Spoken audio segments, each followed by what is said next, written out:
दुनिया पूरी तरह सूख चुकी है और बंजर हो गई है। जिंदा रहने के लिए पानी ही सबसे बड़ी दौलत है। कहानी शुरू होती है अमेरिका के ओरेगन की एक घाटी से, जहां हमारी हीरो कैंडल एक पुराने फार्म के वेयर हाउस में दबे पांव घुसती है। उसने वहां छिपाकर एक अंडरग्राउंड वाटर पंप लगाया हुआ है। वो पानी निकाल तो लेती है, पर दिक्कत ये है कि जमीन के नीचे अब पानी खत्म होने वाला है। कैंडल वहां से निकलकर अपने पुराने घर की छत पर आती है। यहाँ वो अपने बीमार बॉयफ्रेंड डीन के साथ रहती है। डीन की हालत खराब है, इसलिए कैंडल को ही सब संभालना पड़ता है। कैंडल एक बार फिर बाहर निकलती है। अपने साथ शॉटगन लेकर वो रेगिस्तान के बीच से होते हुए एक पुराने गोदाम में पहुंचती है। इस रास्ते में वो एक घर के पास रुकती है और वहां छुपे एक अनजान शख्स के लिए थोड़ा पानी छोड़ देती है। उस गोदाम में एक छोटा प्लेन खड़ा है, जो कि उनका यहाँ से भागने का अकेला जरिया है। कैंडल एक पुराना पावर डिस्ट्रीब्यूटर लगाने की कोशिश करती है, पर अफसोस वो साइज में फिट नहीं बैठता। घर लौटकर वो डीन को बताती है कि उन्हें कोई दूसरा पार्ट ढूंढना होगा। अगली सुबह जब वो सो रहे होते हैं, तभी दो लुटेरे उनके घर में घुस आते हैं। कैंडल और डीन बंदूक लेकर तैयार हो जाते हैं, पर खुशकिस्मती से वो लुटेरे कुछ न मिलने पर वहाँ से चले जाते हैं। बाद में जब कैंडल पानी की तलाश में एक दूसरे फार्म पर जाती है, तो वहाँ उसे एक अनजान औरत मिलती है। वो औरत दुश्मन नहीं थी, बस प्यासी थी। कैंडल उसे पानी देती है और वहाँ से फौरन निकलने को कहती है, क्योंकि ये जगह औरतों के लिए बिल्कुल सेफ नहीं है। तभी उन्हें कुछ आहट सुनाई देती है। कैंडल जब अपने दूरबीन से देखती है, तो वही दो लुटेरे जो उनके घर आए थे, किसी के हाथों मारे जा रहे होते हैं। कैंडल को अब समझ आ गया था कि खतरा कितना बड़ा है। उसे पता चलता है कि साउथ से एक हथियार बंद गैंग आ रहा है, जो बचे खुचे लोगों को चुन चुन कर मार रहा है। उनका मकसद साफ है, जितने कम लोग जिंदा रहेंगे, पानी पर उनका कब्जा उतना ही मजबूत रहेगा। कैंडल को पता है कि उसे तुरंत निकलना चाहिए, पर वो डीन को छोड़कर नहीं जा सकती। वो उस अनजान औरत को सलाह देती है कि वो नॉर्थ की तरफ भाग जाए, वहाँ शायद थोड़ी शांति हो। जाते जाते वो औरत पानी लौटाना चाहती है, पर कैंडल उसे मना कर देती है और उल्टा उसे अपनी एक चाकू दे देती है, ताकि वो अपनी हिफाजत कर सके। वहाँ से लौटते वक्त रास्ते में कैंडल को उसका पड़ोसी गैब्रियल मिलता है। गैब्रियल उससे डीन का हालचाल पूछता है, पर कैंडल बात टाल देती है। दोनों पुरानी यादों में खो जाते हैं। वो दिन जब यहाँ हर तरफ हरियाली थी, मेंढक और मछलियाँ हुआ करती थीं। गैब्रियल का मानना है कि जल्द ही बारिश होगी, पर उसी बीच वो कैंडल को किस करने की कोशिश करता है। कैंडल उसे झटक देती है और वहाँ से निकलने लगती है। जाते जाते वो गैब्रियल से किसी पुरानी गाड़ी के बारे में पूछती है, ताकि वो पावर डिस्ट्रीब्यूटर ढूंढ सके। गैब्रियल उसे बताता है कि एक नई गाड़ी ऑनल वेल के पास पड़ी है। कैंडल बिना वक्त गंवाए वहाँ पहुँचती है। दूर से वो देखती है कि दो आदमी जमीन से पानी निकालने की कोशिश कर रहे हैं। तभी वहाँ एक बड़ा वाटर ट्रक आता है, जिसमें पूरी तरह हथियारों से लैस लोग होते हैं। ये वही लोग हैं जो इलाके पर कब्जा कर रहे हैं। खतरा देखकर कैंडल वहाँ से चुपचाप निकल जाती है। रात को कैंडल और डीन पुरानी दुनिया की बातें करते हैं, वो दुनिया जहाँ पानी की कोई कमी नहीं थी। सोने से पहले कैंडल हमेशा की तरह रेडियो सुनती है। तभी उसे एक लड़की की चीख सुनाई देती है। वो लड़की मदद मांग रही थी। कुछ मास्क पहने हुए लोगों ने उसे घेर रखा था। कैंडल का दिल पिघल जाता है और वो अपनी बंदूक उठाकर उस मासूम की जान बचाने निकल पड़ती है। डीन जानता था कि वो कैंडल को रोक नहीं पाएगा, इसलिए वो उसे सही सलामत लौटने की दुआ देकर विदा करता है। कैंडल तेजी से फार्म की तरफ भागती है और वहाँ छिपकर मौके का इंतजार करती है। अंधेरे में उसे एक लालटेन की रोशनी दिखती है। वो दबे पांव घर के करीब पहुँचती है। तभी उसे दो आदमी बंदूक लिए दिखते हैं। कैंडल को समझ नहीं आता कि वो दोस्त हैं या दुश्मन, इसलिए वो हाथ उठाकर इशारा करती है। एक आदमी जवाब में हाथ उठाता है। वो लोग भी मदद के लिए ही आए थे, पर अफसोस इससे पहले कि वो कुछ समझ पाते, पीछे से आए मास्क पहने लोगों ने उन्हें मौत के घाट उतार दिया। कैंडल ने देखा कि वो जालिम लोग उस लड़की और उसके परिवार को छुपने की जगह से बाहर निकाल रहे हैं। कैंडल डरकर घर के अंदर छुप जाती है। उसे एहसास होता है कि ये लोग कोई मामूली चोर नहीं, बल्कि कातिल हैं। वो लोग परिवार को धमकी देते हैं कि दोबारा भागने की कोशिश न करें। वो लोग प्यास से तड़प रहे होते हैं और पानी मांगते हैं, पर वो लोग उन्हें एक बूंद पानी तक नहीं देते। तभी उनका लीडर कहता है कि अभी भी बहुत सारे दूसरे लोग छुपे हैं जो उनका पानी चोरी कर रहे हैं। वो उस लड़की को मजबूर करता है कि वो रेडियो पर मदद के लिए चीखे, ताकि और भी लोग मदद के लिए आएं और ये लोग उन्हें एक एक करके मार सकें। जब वो लड़की दूसरों को वार्न करने की कोशिश करती है, तो वो लोग बड़ी बेरहमी से उसे मार देते हैं और उसके परिवार का भी वही हाल करते हैं। कैंडल किचन के अंधेरे में छुप कर ये सब देख रही होती है। वो सुनती है कि वो लीडर अपनी बेटी से कह रहा है कि अब वो हर घर की तलाशी लेंगे और इलाके के हर एक शख्स को खत्म कर देंगे, ताकि पानी पर सिर्फ उनका हक रहे। जब वो लोग वहाँ से चले जाते हैं, तो कैंडल वहाँ से भागती है। रास्ते में उसे वही पुराना ट्रक दिखता है। वो उसका बोनट खोलती है और उसे वही डिस्ट्रीब्यूटर कैप मिल जाता है, जिसे वो कब से ढूंढ रही थी। वो तुरंत उसे प्लेन के पास लेकर जाती है, पर किस्मत देखिए, वो अब भी पूरी तरह फिट नहीं बैठता। वहाँ से लौटते वक्त वो उस लड़के से मिलती है जिसे वो चुपचाप पानी देती थी। उसका नाम एल्बी है। कैंडल उसे अपने साथ चलने को कहती है, क्योंकि खतरा नजदीक है, पर एल्बी को लगता है कि उसका अकेले रहना ही ज्यादा सेफ है। कैंडल वहाँ से निकलकर अपने घर पहुँचती है। कैंडल फार्म पहुँचकर पहले पूरी तरह जांच करती है कि कोई उसका पीछा तो नहीं कर रहा। फिर वो एक कब्र के पास जाती है जो पत्थरों से ढकी हुई है। वो पानी भरने की कोशिश करती है पर पानी अब लगभग खत्म हो चुका है। इंतजार करते वक्त उसे वहाँ एक पुरानी डायरी मिलती है। उसे पढ़कर कैंडल को पता चलता है कि डीन और उसकी बहन अनाथ होने के बाद यहाँ आए थे और वो कब्र दरअसल डीन की छोटी बहन की ही है। कैंडल का अपना कोई नहीं है, वो इस दुनिया में बिल्कुल अकेली है। रात को कैंडल डीन को बताती है कि पानी खत्म हो रहा है। डीन उसे समझाता है कि वो उसे यहीं छोड़ दे और अकेले अपने चाचा के पास चली जाए, जहाँ पहुँचने में 2-3 हफ्ते लगेंगे। डीन जानता है कि बिना पानी और अपनी बीमारी के साथ वो ज्यादा दिन नहीं बचेगा। उसका दिल कभी भी साथ छोड़ सकता है, पर कैंडल जिद पर अड़ी है। वो उसे छोड़कर कहीं नहीं जाएगी। वो ठान लेती है कि वो सही डिस्ट्रीब्यूटर ढूंढ कर रहेगी ताकि दोनों प्लेन से यहाँ से निकल सकें। उसी रात रेडियो पर उन्हें पता चलता है कि कार्सन सभी को अपने घर बुलाने का न्योता दे रहा है। कार्सन दावा करता है कि उसके पास खाना, पानी और हरियाली है। कैंडल को लगता है शायद वहाँ डीन को दवा और मदद मिल जाए। अगले दिन वो कार्सन के इरादे जानने के लिए पड़ोसी गैब्रियल के घर की तरफ निकलती है। रास्ते में उसे वही कांच का गिलास और उस अनजान औरत की लाश मिलती है जिसे उसने चाकू दिया था। वो बच नहीं पाई थी। जब कैंडल गैब्रियल के घर पहुंचती है तो देखती है कि वो लोग अपने परिवार के एक सदस्य को एक कटाना तलवार के साथ दफना रहे हैं। वो लोग कैंडल को सलाह देते हैं कि वो भी उनके साथ कार्सन के पास चले क्योंकि वहाँ सब कुछ सेफ है। कैंडल को ये बातें थोड़ी अजीब लगती हैं, जैसे कुछ छुपाया जा रहा हो। वो उनसे कहती है कि वो और डीन नॉर्थ की तरफ जाएंगे, पर वो दूर से देखना चाहती है कि ये कार्सन है कौन। तभी वहाँ कार्सन अपने कुछ आदमियों के साथ पहुँचता है और ये वही लोग हैं जिन्हें कैंडल ने पहले देखा था। कैंडल ने देखा कि कार्सन वही शख्स है जो सबको मार रहा था। वो तुरंत घर के अंदर छुप जाती है और बाहर का मंजर देखने लगती है। कार्सन पहले तो ऊपर ऊपर से प्रेयर पढ़ने का नाटक करता है, पर अगले ही पल वो अपनी बंदूक निकालकर गैब्रियल के पूरे परिवार पर गोलियां चला देता है। सिर्फ गैब्रियल जिंदा बचता है। कार्सन उसे डराता है और कहता है कि उन्हें उन लोगों को हटाना ही होगा जो उनके किसी काम के नहीं है। वो गैब्रियल को अपनी बेटी का पति बनने का ऑफर देता है। एक तरह से गैब्रियल के पास हाँ कहने के अलावा कोई रास्ता नहीं था, क्योंकि न बोलने का मतलब था मौत। जाने से पहले कार्सन पूछता है कि क्या आसपास कोई और भी छुपा है।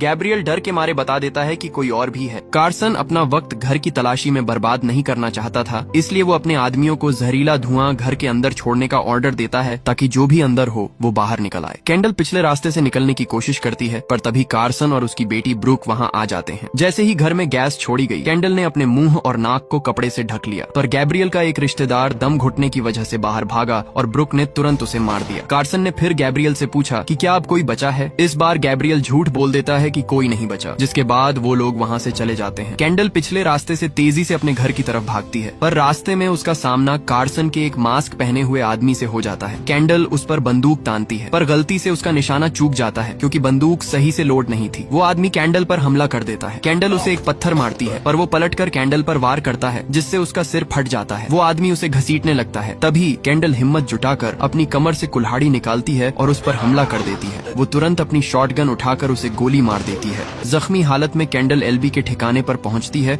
और थोड़ी देर वहां आराम करती है। कैंडल पानी भरने जाती है, पर पंप से अब बूंद बूंद करके ही पानी निकल रहा है। वो डीन से झूठ बोलती है कि पंप में कुछ खराबी है, इसलिए पानी कम आया है, पर डीन सब समझ जाता है। वो कैंडल को समझाता है कि कार्सन लगातार जमीन के नीचे से सारा पानी खींच रहा है और एक बार पानी खत्म हो गया तो इस घाटी में कोई नहीं बचेगा। डीन को लगता है कि शायद कार्सन से बात करके कोई रास्ता निकल आए, पर कैंडल उसे साफ मना कर देती है क्योंकि उसने कार्सन की दरिंदगी अपनी आंखों से देखी है। दोनों के पास अब खाने को कुछ नहीं बचा है, इसलिए वो फ्रूट्स का वो आखिरी डिब्बा खोल लेते हैं जो उन्होंने कभी क्रिसमस के लिए बचा कर रखा था। इसके बाद डीन अपनी बहन की कब्र पर जाता है। उसे एहसास हो गया है कि उसकी मौत करीब है। वो कैंडल से एक अजीब वादा मांगता है। वो कहता है कि जब वो मर जाए तो कैंडल उसे दफनाने के बजाय जला दे। वो नहीं चाहता कि उसकी कब्र इस जमीन पर रहे और कैंडल उसकी यादों में यहीं बंद कर रह जाए। वो चाहता है कि कैंडल आजाद होकर अपने चाचा के पास चली जाए। कैंडल भारी मन से ये वादा करती है, पर वो हार मानने वालों में से नहीं है। वो अब भी डीन को जिंदा यहाँ से निकालना चाहती है। अगली सुबह कैंडल फिर से प्लेन के पुर्जे ढूंढने निकलने वाली होती है कि तभी उसे घर के बाहर कार्सन का एक आदमी दिखता है। वो तुरंत दीवार के पीछे छुप जाती है। वो आदमी थोड़ी आहट सुनकर इधर उधर देखता है, पर किस्मत से वो फलों का डिब्बा नहीं देख पाता और आगे निकल जाता है। कैंडल जैसे ही डिब्बा उठाने जाती है, तभी कार्सन, उसकी बेटी ब्रुक और उनका एक आदमी घर के बाहर आ जाते हैं। उन्हें शक है कि उनके आदमी को मारने वाला इसी घर में छुपा है। कार्सन चिल्लाकर कहता है कि बाहर आ जाओ तो जान बख्श दी जाएगी, पर कैंडल चुप रहती है। कार्सन अब हीट स्कैनर यानी गर्मी पहचानने वाली मशीन का इस्तेमाल करता है और अपने आदमियों को घर में गैस छोड़ने का ऑर्डर देता है। कैंडल दबे पांव ऊपर जाती है और उस गुप्त कमरे में दुबक जाती है जहाँ डीन छुपा हुआ था।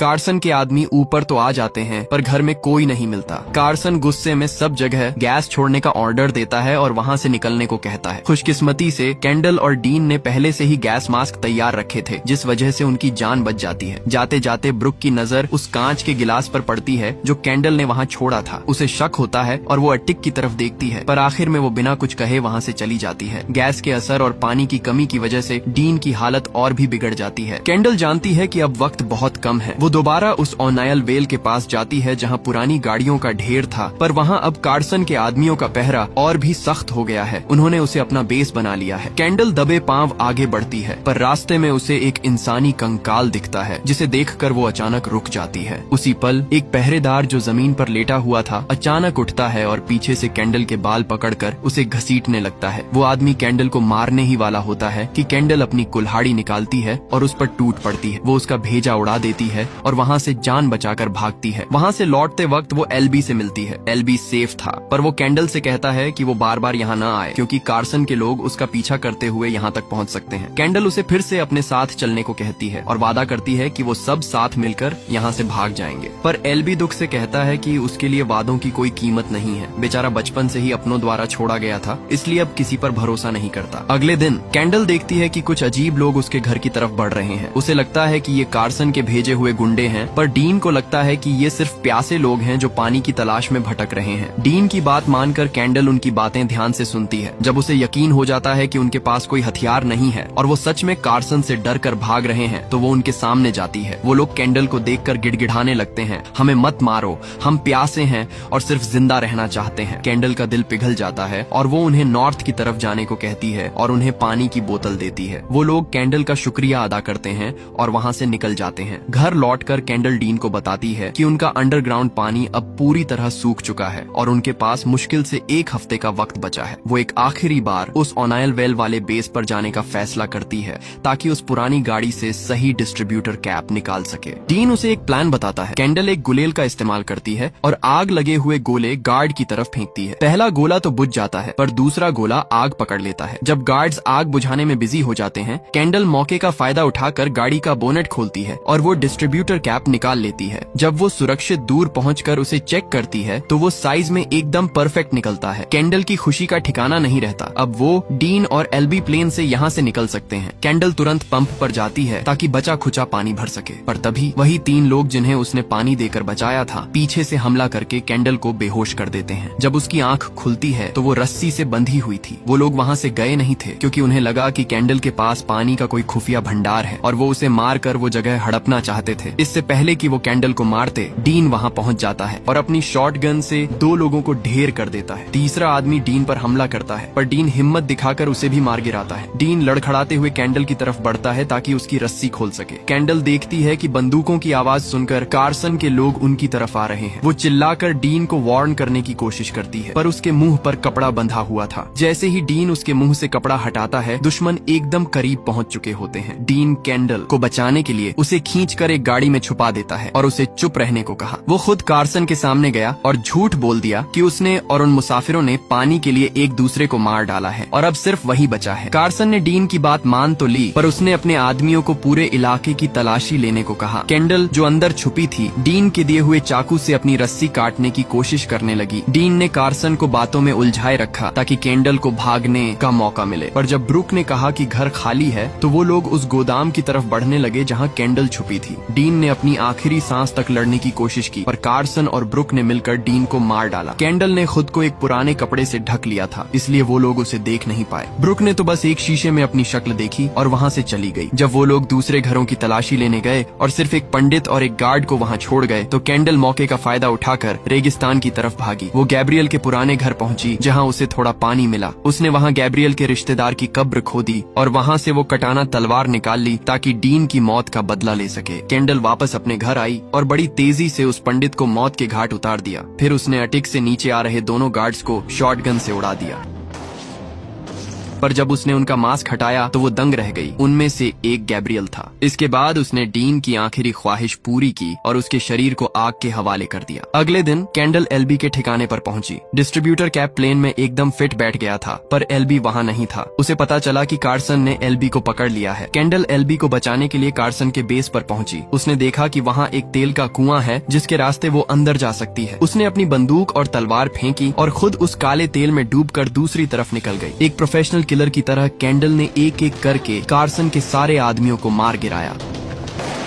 उसने एल्बी को छुपने को कहा। जब कार्सन और ब्रुक वहाँ पहुँचे तो कैंडल ने गोली चलाकर कार्सन के हाथ से बंदूक गिरा दी और ब्रुक को जख्मी कर दिया। कार्सन मरते मरते भी वही पुरानी बातें कर रहा था कि वो सब सही कर रहा है ताकि बारिश वापस आ जाए। कार्सन ने तलवार उठाई और कैंडल से लड़ने लगा, पर कैंडल ने उसे आसानी से हराकर मार डाला। अब सिर्फ ब्रुक बची थी। ब्रुक ने अपने बाप का बदला लेने के लिए तलवार उठाई और दोनों लड़कियां एक दूसरे पर टूट पड़ी। दोनों के बीच काफी देर तक तलवारबाजी चलती रही, यहाँ तक कि दोनों की तलवारें हाथ से छूटकर गिर गईं। फिर शुरू हुई हाथों हाथ की लड़ाई। ब्रुक ने कैंडल को दीवार से सटाकर दबाने की कोशिश की, पर कैंडल ने मौका देखते ही ब्रुक के पेट में चाकू घुसा दिया और उसे वहीं ढेर कर दिया। आखिरकार सारे दुश्मन खत्म हो चुके थे। कैंडल ने एल्बी को लिया और उस प्लेन के पास पहुंची। प्लेन में बैठते वक्त मासूम एल्बी ने पूछा, डीन कहाँ है? कैंडल ने नम आंखों के साथ उसे समझाया कि डीन अब इस दुनिया में नहीं है, पर वो हमेशा उनके साथ रहेगा। कैंडल ने प्लेन स्टार्ट किया और उस बंजर घाटी को हमेशा के लिए छोड़कर एक नई दुनिया की तलाश में उड़ गई। यही ये स्टोरी खत्म होती है। दोस्तों, वीडियो पसंद आई तो वीडियो को लाइक जरूर करें और कमेंट में जरूर बताएं कि आपको ये स्टोरी कैसी लगी।